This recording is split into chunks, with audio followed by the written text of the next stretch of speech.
नमस्कार, मैं हूं आशीष चित्रांशी और आप देख रहे हैं द न्यूज लॉन्चर। अब मैं आपको एक इजराइल के पत्रकार लेखक की पोस्ट पढ़ के सुना देता हूं। हूबहू अंग्रेजी में है, उसका हिंदी रूपांतरण मैं पढ़ के सुना दे रहा हूं। ये इजरायली पत्रकार एलोन मिजराही हैं।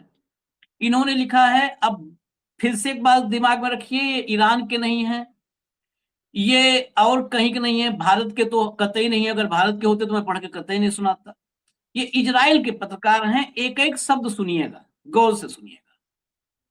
हम इतिहास को अपनी आंखों के सामने घटते हुए देख रहे हैं।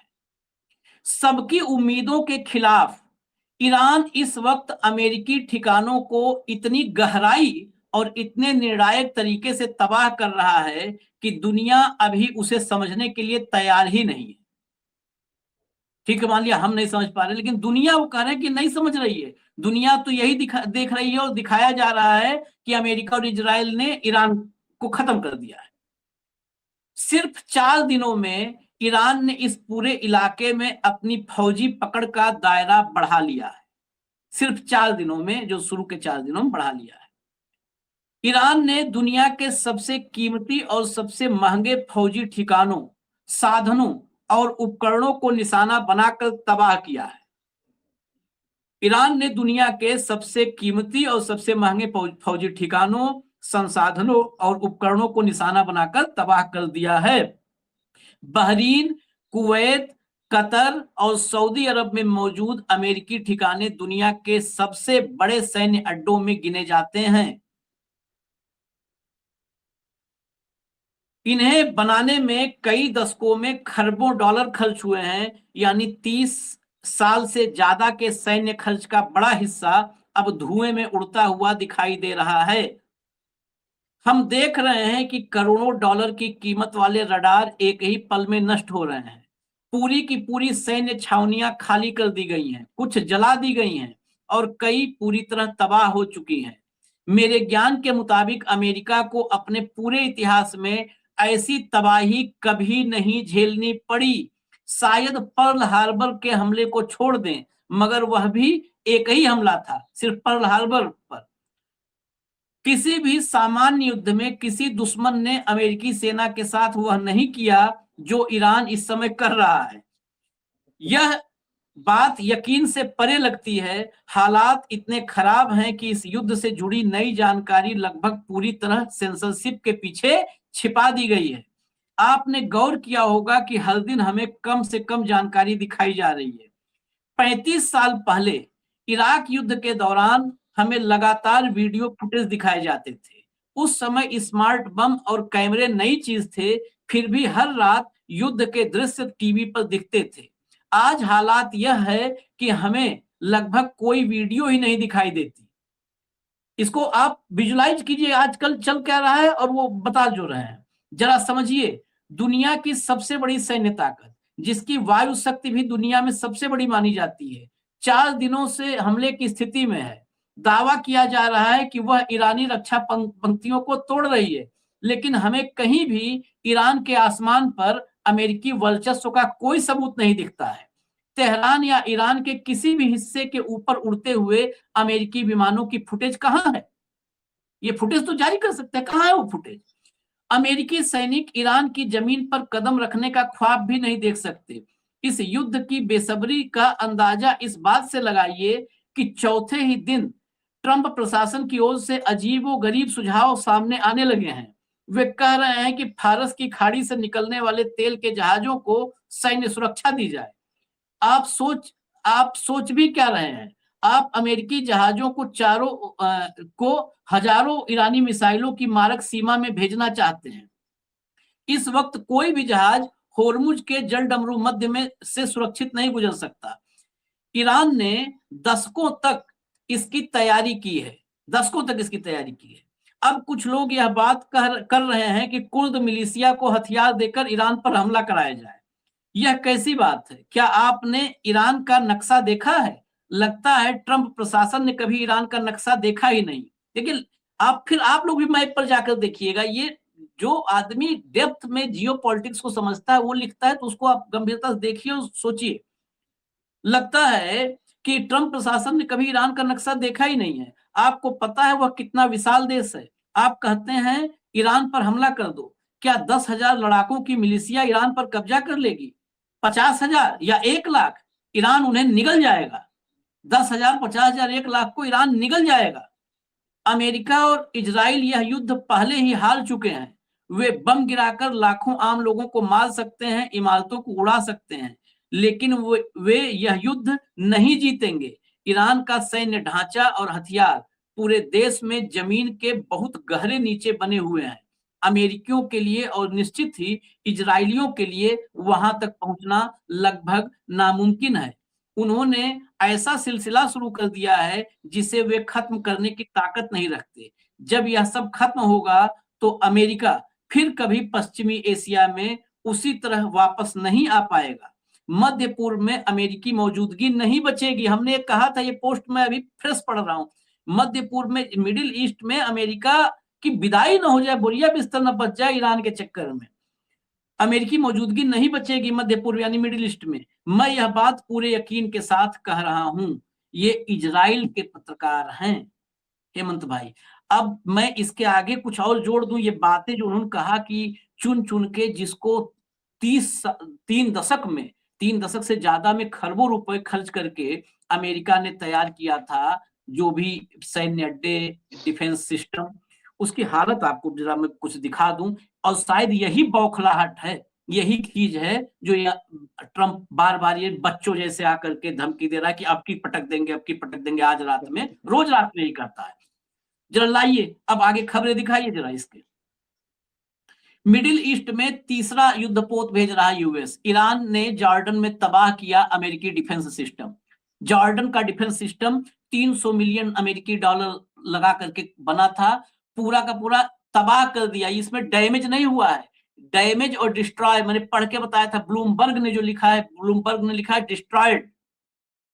300 मिलियन डॉलर का ये डिफेंस सिस्टम था, रडार डिफेंस सिस्टम, तबाह कर दिया। तीसरा युद्धपोत आने की नौबत आ गई, क्योंकि ये दावा आज ही सुबह आईआरजीसी ने किया था कि उसने जो वारशिप डिस्ट्रॉयर है वो दागा है इसके अब्राहम लिंकन पर। अब्राहम लिंकन, अमेरिका ने कहा कि कुछ नहीं हुआ है, लेकिन उसी वक्त जब ये खबर आने लगी कि तीसरा युद्धपोत उतार रहा है, तो बहुत सारे एक्सपर्ट्स को डाउट हुआ कि लग रहा है कि अब्राहम लिंकन वाकई डैमेज हो गया है। वो डिस्ट्रॉय तो भले ना हुआ हो, लेकिन डैमेज हो गया है। उसको मेंटेनेंस में ले जाए या जहां भी ले जाए, इसलिए तीसरा वॉरशिप आ रहा है। आगे बढ़िए, आगे चलिए। जॉर्डन में अमेरिकी डिफेंस सिस्टम को ईरान ने किया निष्क्रिय। वहां पर जो क्लियर नहीं था वो देखिए निष्क्रिय हो गया, कंप्लीटली निष्क्रिय। थर्ड, चलिए आगे चलिए, आगे चलिए। विजुअल्स जो है एक एक करके दिखाइए। अभी तो यहाँ पे है, यूएई में भी तबाह किया, इराक में भी तबाह किया। ये बसरा इराक है। यहाँ पर जो बेस है और जो है अमेरिका का यहाँ पर एयर डिफेंस सिस्टम था, वो यहाँ का एयर डिफेंस सिस्टम भी तबाह हो चुका है। और इसके अलावा जो अमेरिकी एनर्जी सप्लायर कंपनी थी वह भी स्वाहा हो चुकी है। आगे चलिए, आगे चलिए, एक एक दिखाएं, फिर हेमंत जी के पास चलेंगे। आगे चलिए। ये दुबई एयरपोर्ट की हालत देखिए। ये दुबई एयरपोर्ट है। आपको लग रहा होगा देख करके कि लग रहा है प्रोटेस्ट में उतरे हैं लाखों लोग। ये दुबई एयरपोर्ट की हालत देखिए। ये हालत क्यों हुई है उसकी वजह जरा दुबई एयरपोर्ट पर जो अटैक हुआ है वो अटैक दिखा दीजिए। दुबई एयरपोर्ट पर अटैक दिखा दीजिए।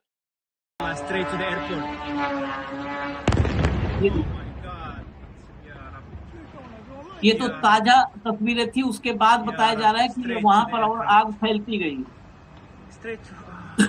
ये दुबई एयरपोर्ट पर अटैक है।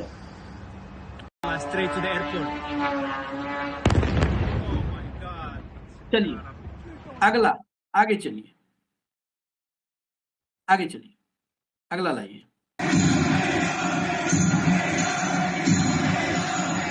ये देखिए, ये जो है ईरान के पक्ष में हजार लोग, मतलब इस वक्त मैं बताऊं आपको, पिछले 48 घंटे में इराक में, ईरान में, ये ईरान में देखिए, जब ईरान में बताया जा रहा है, जब भारत की मीडिया और अमेरिकी मीडिया तो फिर भी बहुत सच्चाई दिखा दे रही है, और बहुत सारी पालतू मीडिया बता रही है कि ईरान में कोई बचा नहीं है, सब समतल है। ये देख लीजिए ईरान, ईरान की सड़कों पर लाखों लोग हैं। ईरान में सड़कों पर हैं, बगदाद में ईरान के समर्थन में, इराक में ईरान के समर्थन में बहुत बड़ा प्रोटेस्ट हुआ है, बहरीन में ईरान के समर्थन में लोग उतरे हैं सड़कों पर, जॉर्डन में ईरान के समर्थन में, लेबनान में ईरान के समर्थन में, ईरान के समर्थन में तमाम जगहों से जो है ये प्रोटेस्ट की खबरें आ रही हैं। आगे चलिए, आगे चलिए, अगला। ये देखिए, ये अब से जब हम ये कार्यक्रम कर रहे हैं कुछ देर पहले आया है, ये इजराइल ने ही ये फुटेज जारी किया है, ये फुटेज इजराइल ने जारी किया है। ईरान ने अमेरिकी इजरायली ड्रोन को मारने का दावा करते हुए ये वीडियो रिलीज किया है, जो वीडियो आपके सामने देखिए। अमेरिका इजराइल का ड्रोन उड़ा दिया और उसका फुटेज जो है वीडियो रिलीज कर दिया है। अगला चलिए, आगे। 25वीं लहर, वो तो ऐसे हो रहा है ना कि 21वीं 22वीं, 25वीं लहर का विजुअल देखिए। ईरान, ये रसिया न्यूज की खबर है। नहीं, अच्छा, ये पहले बगदाद इंटरनेशनल एयर, अच्छा बगदाद का आ गया। ये बगदाद बेसिकली यहाँ पर जो अटैक हुआ है, यहाँ पर तो एयरपोर्ट से लेकर के और सारा कुछ, ईरान हिट्स अनदर यूएस, ये एयरपोर्ट नहीं, इंटरनेशनल एयरपोर्ट लिखा है इन्होंने, हमारी टीम ने लिख दिया है। ये ईरान, तेहरान टाइम्स की खबर है। Iran hits another US radar station in the vicinity of Baghdad international airport in Iraq. Baghdad international airport Iraq पर जो यूएस का रडार स्टेशन था, रडार सिस्टम जहां पे स्टेब्लिश था, वो उड़ाया है ये बेसिकली। तो अभी जॉर्डन का हमने बताया था, ये इराक वाला है। अब अगला वो भी दिखा दीजिए जो अभी हमने बताया था, जो 25वीं लहर आई है, ये रसिया न्यूज। ये Iran launches Fattah hypersonic missiles and Qadr ballistic missiles as part of the fifth wave of attack. ये फिफ्थ वेव ऑफ अटैक में फतह हाइपरसोनिक और कद्र बैलिस्टिक मिसाइल, बैलिस्टिक और हाइपरसोनिक, ये दनादन दागे जा रहे हैं। ये वीडियो भी जारी हुआ है। हेमंत भाई, अब बताइए, ईरान तो खत्म हो गया, ये सब दाग कौन रहा है? और आज नहीं, ही वो तो सुबह मैंने एक क्लिप सुनाई थी, मैं ट्रम्प की आपको बता दूं, ट्रम्प ने, मैं इतना बहसू आदमी तो हमने नहीं देखा भाई। अब हम उसको, अब हमको जो अपना एक आदमी था उसको नंबर 2 पे करना पड़ा है, इसकी वजह से ये नंबर 1 पे चला गया है। इतना बहसू आदमी आज ही कहा कि उनकी नेवी हमने खत्म कर दी है, खत्म, भाई, उनकी आर्मी खत्म कर दी है, उनके इंटेलिजेंस को खत्म कर दिया, उनके कम्युनिकेशन सिस्टम को खत्म कर दिया है, उनके 32 पोत थे, सबको हम समंदर के तलहटी में हम दफन कर चुके हैं, उनके एयरफोर्स को खत्म कर दिया। जब सब खत्म कर दिए हो तो आज रात में हमला किस पे करोगे? भूतों पर, ईरान में? आशीष भाई देखिए, आशीष भाई हकीकत क्या है, ये जो आप कुछ दिखा रहे हैं, पहली बार एक नई चीज आई कि लंदन के अंदर विरोध हो रहा है ईरान पर हमले का, जो कि ट्रेडिशनल, ब्रिटेन तो आपको पता है ट्रेडिशनल राइवलरी, उसके समर्थक है अमेरिका का। वहां पर हजारों लोगों ने लगातार बढ़ने की कोशिश की अमेरिकन एम्बेसी की तरफ और विरोध प्रदर्शन किया। हकीकत क्या है, ये जितनी भी पिक्चर्स आपने दिखाई है, जो ये हमले हैं, सारी चीजें हैं, वो जैसे मैं पहले कहा था कि जो ट्रंप बाहुबली बना घूम रहा है, उसकी स्थिति देखिए कि वो आज दफ्तर में बैठ के व्हाइट हाउस के अंदर उसको गॉड, भगवान और उसका आशीर्वाद याद आ रहा है धर्मगुरुओं के जरिए। ये दिन कुछ और दिन चल गया, तब इसका क्या होगा, केवल उसकी सहज कल्पना कीजिए आप। एक बर्बाद देश के ऊपर जब आप खुद ही कह रहे हो कि हमने एयरफोर्स खत्म कर दी, नेवी खत्म कर दी, सब कुछ खत्म कर दिया, कम्युनिकेशन खत्म कर दिया, एयर डिफेंस खत्म कर दी, तो फिर लोगों को मारने के लिए हमला कर रहे हो, यही मतलब हुआ इसका। तो कुल मिलाकर के ट्रंप बौखलाया हुआ है, उसको पता ही नहीं वो क्या कह रहा है, कुछ भी नहीं पता उसको, जो मर्जी आ रहा है वो कह रहा है। और उसको लेकर के, ट्रंप के इस दफ्तर में बने रहने को लेकर भी अमेरिका के अंदर तमाम तरह की थ्योरी शुरू हो गई है। अगर वास्तव में जो नवंबर में चुनाव है वहां पर सीनेट का मिड टर्म, अगर उनको वहां तक पहुंचा, आपने इस पूरे सीन के अंदर 28 तारीख के बाद जेडी वांस को देखा है कहीं पर देखा हो आपने, कोई उसका बयान देखा हो? उसका मतलब समझ लीजिए आप क्या है कि रिपब्लिकन पार्टी को यह समझ में आ रहा है कि ये बहुत बड़ी गलती हो गई। वो बोल नहीं रहे अभी, क्योंकि युद्ध के बीच में बोलना थोड़ा सा वो है, लेकिन पूरा अमेरिका बोल रहा है और ट्रंप की सबसे बड़ी चिंता यही है, इसीलिए वो उलूल जुलूल जो भी मर्जी आता है वो खैर वैसे भी बोलता है। अब उसकी फ्रस्ट्रेशन पीक पे है। 28 से लेकर के कोई दिन उठाइए, उसके ट्वीट देखिए, हर दिन सबसे बड़ा हमला करता है वो। ऐसा हमला करता है कि वो याद करेगा सामने वाला। और ये जो सामने हो रहा है, वो एक बार इसराइल की भी फुटेज जारी करवा दे, थोड़ा सा लोगों को सुविधा हो जाएगी, जरा पता लग जाएगा। हाँ हाँ ठीक है ना? वो नहीं जारी होगी। कुल मिलाकर के आशीष भाई, आज की परिस्थिति ये है कि ट्रंप ने पूरी दुनिया की आर्थिक स्थिति और जो ये ऊर्जा सुरक्षा थी, ये, और मैं ये और कह रहा हूं आपको, जो आपने शुरुआत जहां से की थी, मुझे लगता है कि ये जो किया है इसराइल और अमेरिका ने मिलकर, ये मिडिल ईस्ट की पूरी जो जियो को निर्णायक तौर पे बदल ना दे, ऐसा मुझे पूरा पूरा भरोसा लग रहा है कि कहीं सारे देश हाथ जोड़ के, मिडिल ईस्ट वाले हाथ जोड़े ट्रंप को कि भैया तुम अपना ये जोड़ा झंडा उठा लो यहाँ से, और हमें तुम्हारी सुरक्षा भी नहीं चाहिए, तुम्हारे एयरबेस भी नहीं चाहिए, ले जाओ इनको यहाँ से। हाँ हाँ वो हुआ। क्योंकि आप देखिए ना, जो मिडिल ईस्ट के अंदर जितने भी एयरबेस हैं, ऐसा कौन सा है जो ईरान ने अभी तक टारगेट नहीं किया? सारे टारगेट किए। कहीं थोड़ा नुकसान हुआ, कहीं ज्यादा हुआ है। तो जो बेसिस अपनी सुरक्षा नहीं कर पा रहे, वो इन देशों की सुरक्षा क्या करेंगे? प्लस खाड़ी के सारे देशों की एक ही शिकायत है कि ट्रंप का सारा जो जोर है वो इसराइल को मिसाइलों से बचाने पे है, उनको नहीं बचा रहे वो। ये एक बड़ी शिकायत है। बीच में आ गए चाइना और रशिया, वो उनको तमाम तरह की एक तरीके से बातचीत भी कर रहे हैं, डिप्लोमेटिक तरीके से, चैनल्स के जरिए, और भी सारी चीजें। मुझे लगता है कि ईरान फॉर ऑल टाइम्स इस पूरे क्षेत्र के अंदर एक बहुत बड़ी शक्ति के तौर पर, कि भाई देखो हमने ऐसा काम किया कि पूरे मिडिल ईस्ट को अमेरिका से आजाद करा दिया, ऐसी परिस्थिति ना बन जाए, इसको लेकर के ट्रंप चिंता में है, ये मान करके चलिए। मैं अब कार्यक्रम खत्म करते करते कुछ और आपको दिखा दूं, जो अभी कहा हेमंत भाई ने। लाइए भैया, लंदन में प्रदर्शन हुआ है। लंदन में ईरान पर हमलों के खिलाफ हजारों लोगों ने प्रदर्शन किया है। ब्रिटेन की राजधानी लंदन में हजारों लोगों ने ईरान पर हो रहे हमलों के खिलाफ प्रदर्शन किया। पुलिस के मुताबिक है इस मार्च में 5 से 6 हजार लोग शामिल हुए। लंदन वगैरह में 6 हजार लोग अगर सड़क पे हो जाते हैं तो बहुत है। 6 हजार बहुत होता है वहां पर। लोगों ने मिल बैंक से मार्च शुरू किया और अमेरिकी एम्बेसी की तरफ बढ़े। प्रदर्शन के दौरान लोग नारे लगा रहे थे कि ईरान पर बमबारी बंद की जाए। बताइए, लंदन में अमेरिका के खिलाफ प्रोटेस्ट हो रहा है, और वो भी 5-7 आदमी नहीं, कई विदेशों में तो होता है कि 12-15 लोग भी खड़े हो जाए प्रोटेस्ट में तो प्रोटेस्ट माना जाता है। यहाँ 6 हजार लोग हैं। अब ये देखिए, ये बड़ा हमला करेंगे ट्रंप की, क्या करेंगे? लेकिन सीएनएन की रिपोर्ट देखिए। एक सीनियर ईरानी अधिकारी ने सीएनएन से कहा है कि ईरान अमेरिका के नए ठिकानों को अब निशाना बनाने विचार कर रहा है। रिपोर्ट के मुताबिक अमेरिका ने ईरान पर बड़ा हमला करने की धमकी दी है। इस वजह से ईरान भी नए प्लान पर विचार कर रहा है।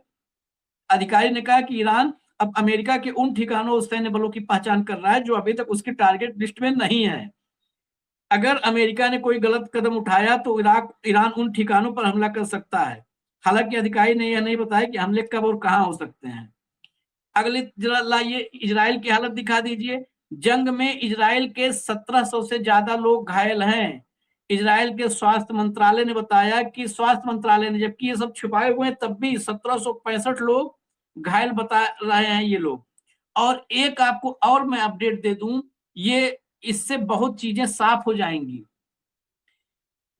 पहला ऐसा युद्ध लड़ रहा है अमेरिका जहां पर अमेरिका के तीनों strategic bomber B-2 spirit, B-1 lancer और B-52 स्ट्रेटो फोर्ट्रेस, ये एक ही युद्ध में इस्तेमाल हो रहे हैं। ये पहली बार है जहां पर B-2, B-1 और B-52 ये तीनों बॉम्बर एक ही युद्ध में इस्तेमाल, नहीं तो कहीं B-1 B-2 भेज दिया, कहीं B-52 भेज दिया, निपट लेते थे।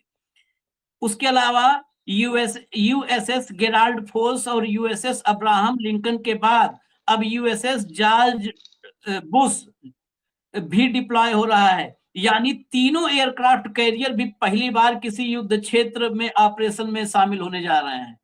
तीनों युद्धपोत, तीनों बॉम्बर, स्ट्रेटेजिक बॉम्बर, ये जो है, ये समझिए आप, ये तब हो रहा है कि सब शामिल हो रहे हैं तब जब ईरान खत्म कर चुके हैं डोनाल्ड ट्रंप। मतलब मुझे एग्जैक्टली। लग रहा है कि अमेरिकियों को पहली बार उसके इतिहास में, उनके गौरवशाली इतिहास में पहली बार एक जो है मस्खरा, एक जोकर उन्होंने चुन लिया राष्ट्रपति। पता नहीं हवा कहां से बही थी। मुझे लग रहा है कि वहां पर जो है जो है पूर्वा कहते हैं ना, हमारे यहाँ पूर्वा, जो पूरब से बह के आती है हवा, शायद पूर्वा हवा वहां पहुंची थी। उन्होंने जोकर को चुना। हालांकि ऐसा नहीं है कि उन्होंने ही चुना, वही मैं कह रहा हूँ, हवाओं का असर है, क्योंकि हमारे यहाँ है ना कि पंछी नदियां हवा का झोंका, कोई सरहद हवा के झोंके, कोई सरहद ना इन्हें रोके। तो इनको तो कोई सरहद रोक नहीं पाती हवाओं को, ये हवाएं बह के गई अपने तरफ से, अपने वो असर लेके गई और वहां भी चुन लिया मसखरे को। कुछ आप बोलना चाहते थे, बोल दीजिए तब खत्म करें। अरे अजीत भाई, मैं वही कह रहा था कि कुल मिलाकर जो ये आपके सामने सीन दिख रहा है ना, एक तरफ तो हम्म, आप अपने जो एयरक्राफ्ट कैरियर्स हैं उनको छुपाते फिर रहे हो, हम्म, दूसरी तरफ औरों को लाते फिर रहे हो। ऐसी क्या मजबूरी होगी? सवाल हम्म, तो ये है ना। एक हम्म, जिस देश को आप डेड डिक्लेयर कर चुके हो, डेड, हम्म, एयरफोर्स हम्म, डेड, नेवी डेड, सारा का सारा कम्युनिकेशन, एयर डिफेंस सब, तो फिर इस सब की क्या जरूरत है? ये हम्म, ये वही चीज है जो अमेरिका के अंदर कहा जा रहा है कि ये जो ब्लैकमेलिंग है, ये नेतन्याहू कर रहा है अपने ऑब्जेक्टिव्स को अचीव करने के लिए। और उसको अमेरिका की साख की भी चिंता नहीं है, अमेरिका हम्म, की सुरक्षा से उनकी भी, अमेरिका के डिप्लोमेटिक स्थिति की भी उनको किसी चीज की चिंता नहीं है। नेतन्याहू ओपनली ब्रेजनली ब्लैकमेल कर रहा है ट्रंप को, और ट्रंप हम्म, ब्लैकमेल हो रहे हैं, इसमें अब कोई हम्म, शक नहीं है। जिस तरीके की शक्ति वहां पर डाली जा रही है, बिना किसी सॉलिड रीजन के, बिना किसी स्टेटेड ऑब्जेक्टिव के, मॉडर्न युग में ऐसी लड़ाइयां ना लड़ी जाती हैं कभी, और ना जीती जा सकती है। आप किसी को तबाह कर डाले एक पक्ष, लेकिन हम्म, लड़ाई को जीतने के बहुत सारे आयाम होते हैं, उनमें से हम्म, अमेरिका एक भी अचीव कर पाएगा, इसमें गंभीर शक है, क्योंकि अमेरिका ही क्लियर नहीं है कि वो करना क्या चाहता है यहाँ पे और हासिल क्या करना चाहता है। That is the real tragedy of the whole scenario, जो अमेरिका के अंदर लगातार चर्चा में है।